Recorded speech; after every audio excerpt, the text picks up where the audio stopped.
Good morning, church. My name is Megan, and when you think of runners, you probably are not thinking of you, but I am. Over the past 20 years, Team World Vision has watched people like you and people like me, people of all shapes and sizes and abilities, say yes to training for a half or full marathon in order to solve the global water crisis. I initially, like some of you today, heard the word marathon, and I did not think that this invitation was for me. I was not a runner. I didn't think that running was how I wanted to spend my limited free time. But when I learned that women and children around the world are walking an average of almost 4 miles to collect dirty water that can make them sick and possibly take their life, I felt the Holy Spirit prompting me to help. I found comfort knowing that 80% of people who join Team World Vision have never completed a 5K before they sign up for a half marathon. I was encouraged to know that Team World Vision had a plan that started from the couch and took you to the finish line. The plan worked for me, it worked for thousands of people, and I know that it can work for you too. I've now run 8 half marathons with Team World Vision, but even though I've run 8 half marathons, I don't call myself a runner. So when friends say, "Oh yeah, you're a runner, right, Megan?" I say, no, I run 4 months out of the year during Team World Vision training season. In the Team World Vision world, we hear often about long obedience in the same direction. And I want to talk about relentless forward motion and what the journey that our church has been on. We, over the years, have had over 366 yeses to running for clean water over the last 9 years. And as a church, folks who have put one foot in front of the other over the last 9 seasons, runners and walkers from Cascade Covenant Church have raised over $774,000. That equates to clean water for over 15,000 kids. It's just astounding. And we have done this together by doing something that many of us never thought we would do. We ran a half or full marathon. Last summer, Team World Vision staff had the opportunity to visit Ethiopia and see a brand new water project. They visited a solar water pump that provides clean water to 4,500 people, which is how many people this church provided clean water for last year. Because of this water pump, the school, the healthcare clinic, 4 other local sites in the community, and 47 households now have water points. Because of people like you, communities like this now have access to clean water. But the very next day, they visited a different water source, which you see pictured on the screen. The team watched 2 little boys walk up to this water and fill their jerry cans to be taken home for their drinking needs and the water that they would use that day. In 2008, Sam and I traveled to Uganda with John and Kimberly Calhoun, who are former members of this congregation. They started a nonprofit there. While we were there, we visited several different elementary schools.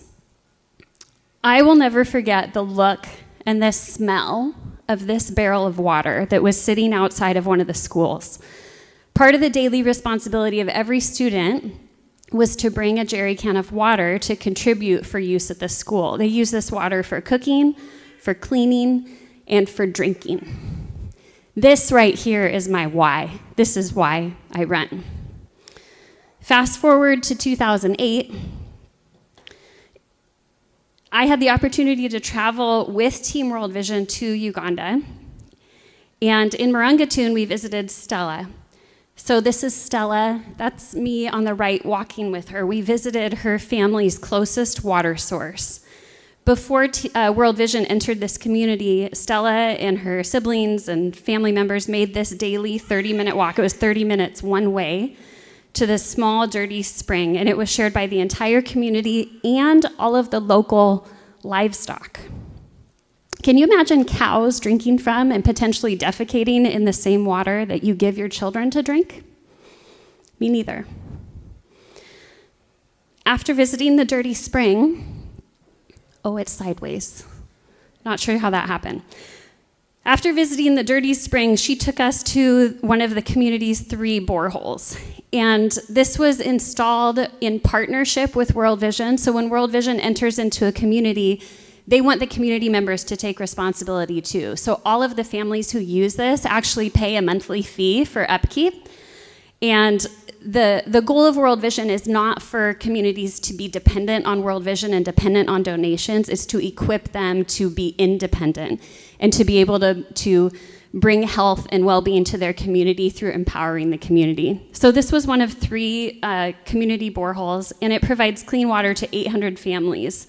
We also had the opportunity to see this rainwater catch basin on the right. This is outside the new community medical clinic, and that catches rainwater to provide running water in faucets inside the medical clinic so that when surgical procedures are done, when babies are born, the medical team can wash their hands and be sanitary as they're providing health care.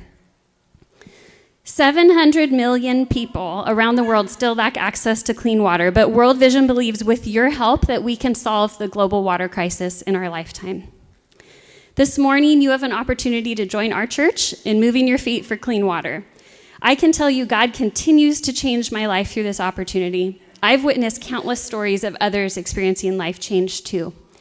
In fact, running for clean water has become a family affair in our household. So when I started my Team World Vision early on, my Team World Vision experience early on in 2017, Noah and Anna watched me train in the wind, in the rain, in the snow. They hopped on their bikes, they rode alongside me. They saw their mom accomplish hard things. They knew that I was moving my feet with a purpose, to bring life-changing clean water to our brothers and sisters on the other side of the globe. In fact, I even see one of my former students sitting here today, and I remember when I showed up at school for the school walkathon wearing an orange tutu, when this student was a 2nd grader, and the kids even bought into it in that classroom. They knew that I was running for a purpose. They knew I was wearing an orange tutu to the walkathon because I was about to go to Africa to run for clean water in Nairobi. So, fast forward to 2022.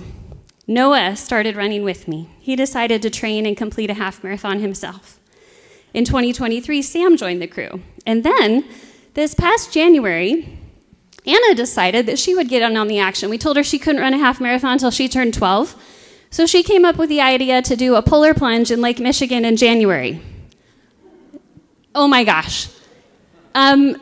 Some of our friends here in this church heard that we were short of our goal, and I said, okay, first Sam said, well, we don't want her to go in Lake Michigan alone. I'll go with her if we get to $2,000. And I was like, okay, well, I am not going in the icy water. You can see there's like chunks of ice on the shoreline. So I said, I tell you what, if we hit $5,000 in donations, I'll go in too.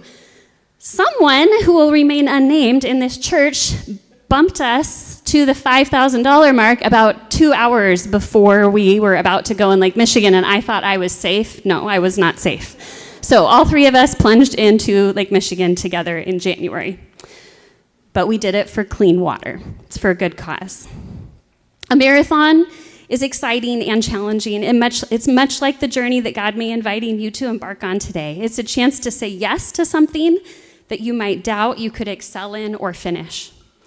Excitement and fear often walk hand in hand in our lives. I believe that God isn't calling us to safe and small things. God is calling us into the unknown, where growth and where transformation await. Areas that we can't navigate on our own, areas that we have to depend on Him. Are you ready to take that leap? Immediately following the service, we'll have like a 5 to 7 minute info session. It'll be really quick, and it's going to be right up here in the front right corner of the church. You don't even need to leave this room. So it'll be a time to learn more, ask your questions. If you're ready, we can help you join the team. It looks like maybe Rogan's already ready for the meeting because he's sitting in that row ready to go. So I hope to see you there, and we'll give you a reminder at the end of the service to meet us up there. Kids and students who are going to confirmation class, you may now head on back to your classes.